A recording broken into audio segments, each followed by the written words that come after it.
So I wanted to talk about routing methods a bit. This can be found in Module 14 of the Switching Routing Wireless Essentials course. That's Course 2. Routers use a routing table to make decisions about where to send packets. Route entries can be from directly connected networks. Any network that is connected to an interface on a router is automatically routed with either a C or an L for directly connected, or the router interface itself.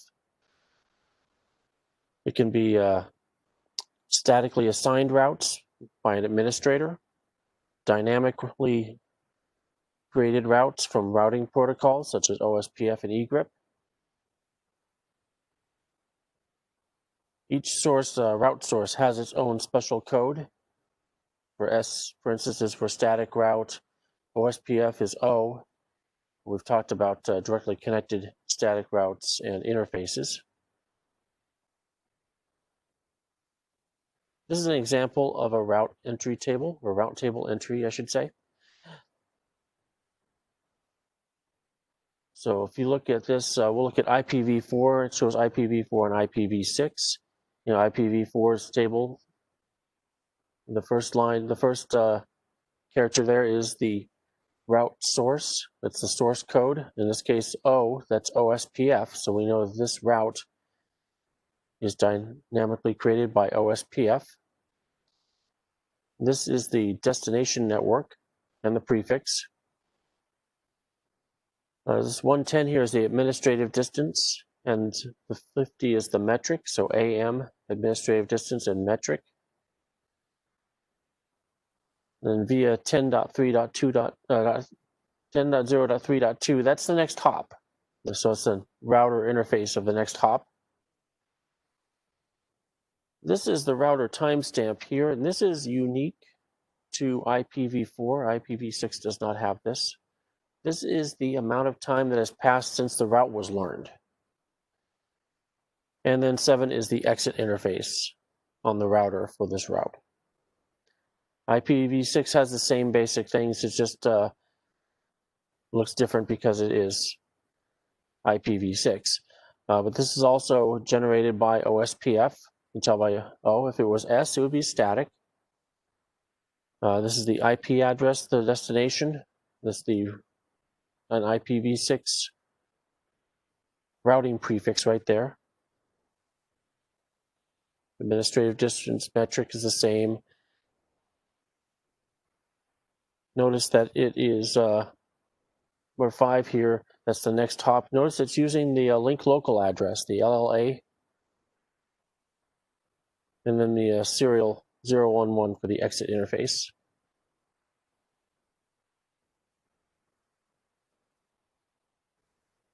Once an interface is enabled with an IP address and subnet, that is added to the routing table automatically. The IP on the interface is assigned a route code of L with a prefix of /32. It means it has to be an exact match. The network that's defined in the configuration is assigned a code of C for directly connected.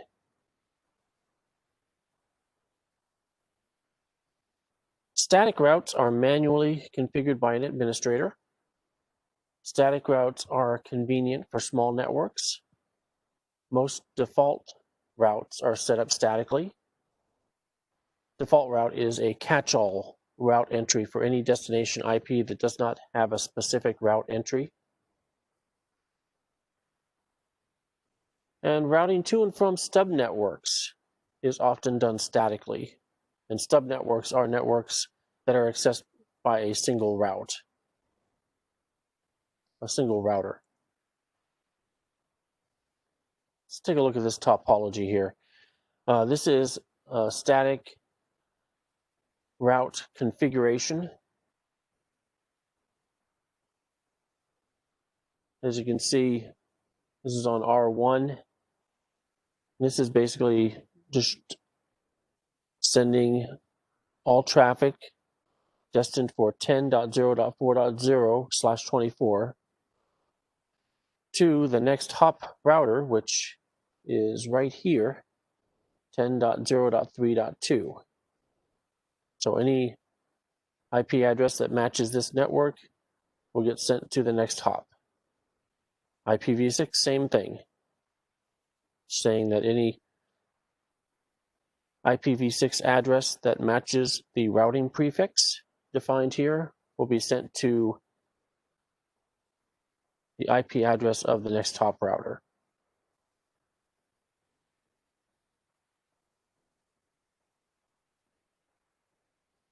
Let's take a look at the high-level view of how dynamic routing works. In this case, both routers are configured to share any changes in topology with each other. In other words, any changing networks. If we add another network onto here, onto R1, R2 will be notified and add that route to its routing table. That's what makes dynamic routing so so handy, so easy.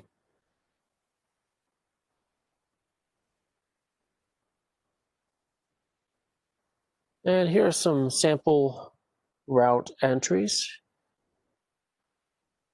These are all generated with OSPF, as you can tell by the route code of O. These are the IPv4 addresses. This network 10.0.4.0/24 is being sent out to the next hop of 10.0.3.2. It's also specifying the exit interface, so it's a fully disclosed route. IPv6 routing table, same basic concept. Where this routing, any IPv6 address that matches this route prefix will be sent to FE80::2:C. That is an LLA, a link local address, which is what IPv6 typically uses.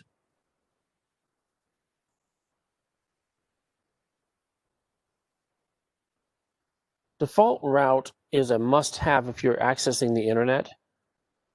This allows for a destination for any packet that doesn't match a specific entry in the routing table. A router will drop a packet, remember, if it has nothing in its routing table that matches the destination IP address. So if you send out a packet, to google.com and you don't have a default route, and you don't happen to have a static route to Google's web server, that packet is just going to get dropped. So it is a must-have if you are accessing the internet. You must have a default route. And there's a lot of times where a default route will come into play even if you're not accessing the internet. If you're on a large network, you may need a default route.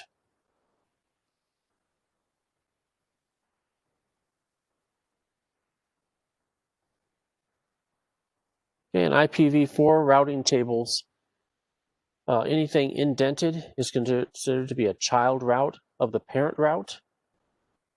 As you can see here, 192.168.1.0/24 and .2.0/24, they're all part of this 192.168.1.0/22 network. As you can see, this directly connected network, it's a /30 out of this, so it's IP addresses 1 and 2 with a broadcast of .3. That's part of this whole network. So that's how that works. IPv6 is more straightforward. You don't have the indentations to deal with. And if you get past the fact that it's a more complicated numbering system, hexadecimal, IPv6 is actually easier in a lot of ways than IPv4. So Cisco IOS uses administrative distance to determine the route for the routing table. These are some administrative distance values assigned to certain route types. Notice that directly connected is the most trusted, because lower is better.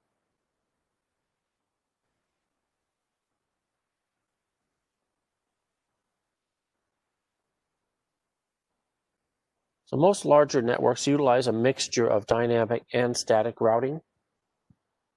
Static routes are often used to set a default route, to specify routes outside of the dynamic routing domain. In other words, anything that's not learned by the routing protocol of a router. And if you need to explicitly define a network or a host, you can do that statically as well. Static routes are most useful for small networks that don't expect to grow or change significantly. Dynamic routing is best for networks that are expected to grow or are already large. It can be very cumbersome to statically route a large network. Dynamic routing in general is just much more scalable. Here are some side-by-side comparisons. Dynamic routing and static routing. Topology changes in dynamic routing, it automatically adapts to topology changes. In static routing, the administrator's got to go in and do some configuration. But static routing is more secure, and it doesn't use as many network resources as dynamic routing does. So there's a little bit of a trade-off.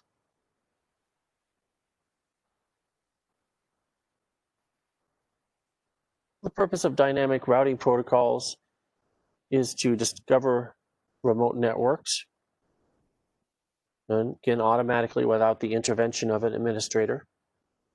Maintaining up-to-date routing information. For instance, if you add a network or change a network, it's automatically propagated to neighboring routers. Chooses the best path for destination networks, and the ability to find a new best path if the topology changes.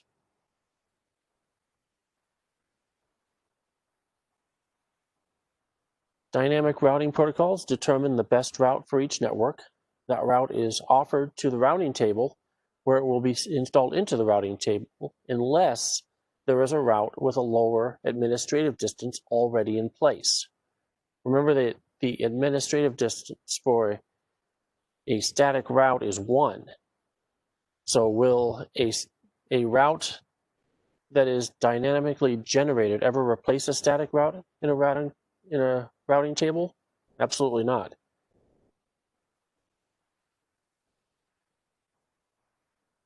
Each routing protocol has different criteria for choosing the best path. RIP is based on hop count. A hop count is not always the fastest, but RIP, it pretty much it says, well, if it's 6 hops and the other route is 8 hops, then we're going to, send packets down the path with 6 hops. But if the path with 6 hops is on slower links, then it's not necessarily the best thing. OSPF, it uses a cumulative bandwidth approach to determine the best path. And eGRIP takes a look at the slowest link on a route and takes a look at delay values to determine what the best route is.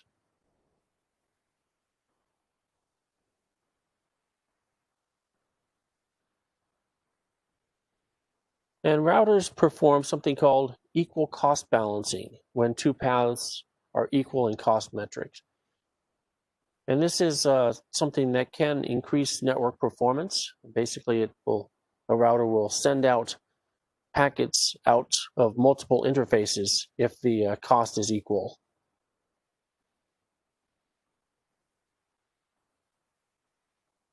All right, and that concludes this presentation on routing methods. If you have any questions, you know how to reach me. Have a good day.